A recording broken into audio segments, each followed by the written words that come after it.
వెళ్ళినప్పుడు అమ్మ చాలా సామాన్లు, ఇంట్లో కావాల్సిన వస్తువులు, ఇంట్లో కావాల్సిన సామాన్లన్నీ అమ్మ కొనుక్కుంటూ ఉంటుంటే ఈ అబ్బాయి ఏం చేస్తున్నాడంట, అక్కడ చిన్నపిల్లలు షాపులోకి వచ్చినప్పుడు ఏం చేస్తారు, తినే వస్తువులు, ఆడుకునే వస్తువులు చూస్తుంటారు. ఈ అమ్మ వచ్చి సామాన్లు కొనుక్కునేటప్పుడు ఈ అబ్బాయి అక్కడున్న చాక్లెట్లను చూస్తూ ఉన్నాడంట. చాలాసేపటి నుంచి అబ్బాయి వచ్చినప్పటి నుంచి చాక్లెట్లనే చూస్తున్నాడంట.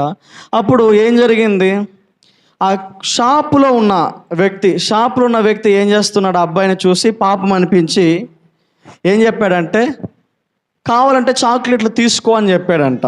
ఏమని చెప్పాడు, చాక్లెట్లు తీసుకోనానా అని చెప్పాడు. కానీ ఈ అబ్బాయి చాక్లెట్లు తీసుకోకుండా అటనే చూస్తూ ఉన్నాడంట. అలాగే చూస్తున్నాడు, అర్థం కాల, వాళ్ళ అమ్మకి అర్థం కాలే, మరి ఆ షాప్లో ఉన్న వ్యక్తికి కూడా అర్థం కాలేదు.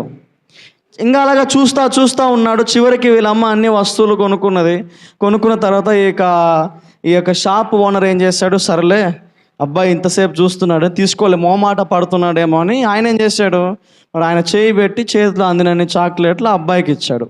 ఇద్దరు ఇంటికి వెళ్ళే సమయాన వాళ్ళ అమ్మ అడిగింది, ఏంట్రా మరి ఆ అంకులు చాక్లెట్ తీసుకోమని చెప్పాడు కదా, చాక్లెట్లు తీసుకోమన్నప్పుడు నువ్వు తీసుకోవచ్చు కదా అని అంటే, అప్పుడు అబ్బాయి ఏం చెప్పాడంటే, అమ్మ నాది చిన్న చెయ్యి కదమ్మా, నాది చిన్న చెయ్యి, నేను డబ్బాలో చేయబెట్టి తీసుకుంటే నాకు 4-5 చాక్లెట్లు మాత్రమే అందుతాయి. మరి ఆ అంకుల్ది పెద్ద చెయ్యి, చాలా పెద్ద చెయ్యి అంకుల్ది, ఆయన ఇస్తే 10-15 చాక్లెట్లు వస్తాయి అని చెప్పాడంట.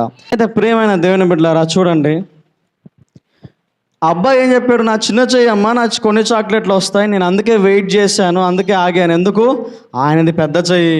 ఇప్పుడు ఈరోజు మన దేవుడిది ఎంత పెద్ద చెయ్యి, అవునా కాదా?